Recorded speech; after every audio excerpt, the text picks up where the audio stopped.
Arthel. Okay, Eric. Well, Republicans and Democrats battling over how to fix the broken Veterans Administration system. Congress is set to go on recess, but more than 100 Democrats sent a letter to Senate Majority Leader Harry Reid and House Speaker John Boehner asking them to put off the recess until a reform bill is passed. Tammy Bruce is here. She's Fox News contributor and radio talk show host. Richard Fowler is a Democratic strategist and also radio talk show host. Good to see both of you. Good to see you, Arthel. Hey, Art. Hey. All right, Richard, I'm going to start with you on this one because we know August 4th is when Congress is set to recess, but you're saying they don't deserve a break without resolution on this issue, right? I completely agree there, Arthel. I don't think they deserve a break until they solve immigration reform, they fix the VA. If they want to get to the bottom of Benghazi, they could do that too. But I think the American people at home are saying, why is Congress going on a month vacation when there's so much work left to get done? Yeah, and Tammy, look, I mean, so much work left to get done, but you're saying, let's look at the big problem here. In a nutshell, the system is too big and, quite frankly, too self-centered. Yeah, look, I mean, obviously they're exhausted after working 3 days a week. You know, they need their 5-week vacation. But the fact of the matter is, this is a parallel problem that we see at the VA, is that the larger the monster, the less it's going to get done because of the energy that it requires to just operate. And they lose sight of what it is their job is supposed to be. That's the problem at the VA.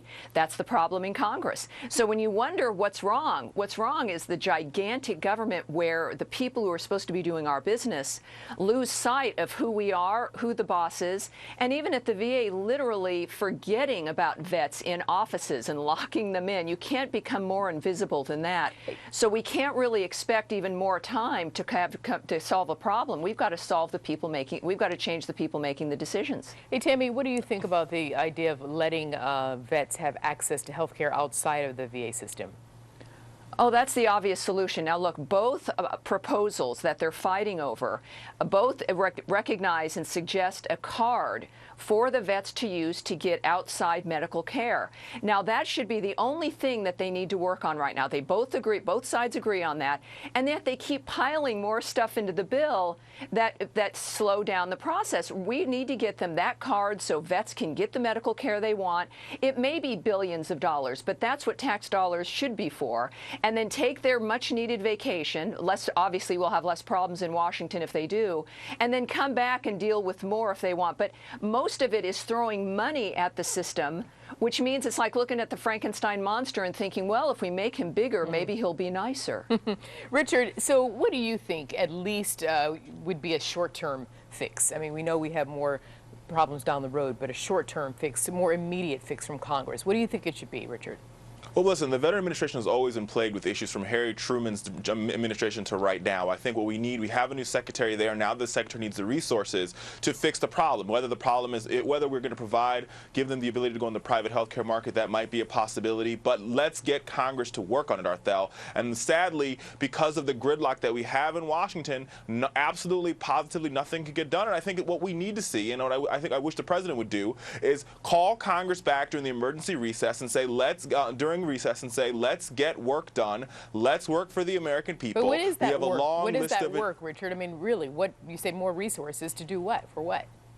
Well, I think they need to figure out how they're going to, what are we going to open more hospitals? Are we going to allow them to go in the private market? What are we going to do there? But beyond just the Veteran Affairs Department, we have immigration to solve. We need to raise the minimum wage. We need to fix our transportation system. All this can be done in the next 30 days while Congress is out gallivanting. And I think what the American people want is for Congress to come back and get to work, both sides coming to the well and figuring out how we fix the problems that are ailing Americans. Okay, that sounds good. But Tammy, is that going to happen? And if it did, go ahead. What would a good bipartisan bill look like? Go ahead, Tammy.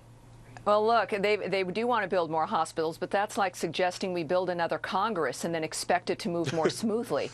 The issue is not that we need more hospitals. The VA has had a surplus every single year, as a matter of fact, so throwing money at it won't be the solution. And the more awful thing is Barack Obama's proposed solution doesn't even include an option for vets to get care outside of the system. What we need is the one solution, and we need, frankly, people to start looking about how to make the monster smaller, not to enlarge it. So you guys know how I work. Richard, I gave you the first word, so Tammy just got the last word. I keep it fair and balanced, don't you think? I try. Exactly. Tammy Thank Bruce you. and Richard Fowler. Good to see you both. We'll see you soon. Thanks, guys. Thank you. Yeah. You know, there have been 3 deadly airline crashes just in the last week and a half alone, including the shocking shoot down of Malaysia Airlines Flight 17. So in the back of some passengers'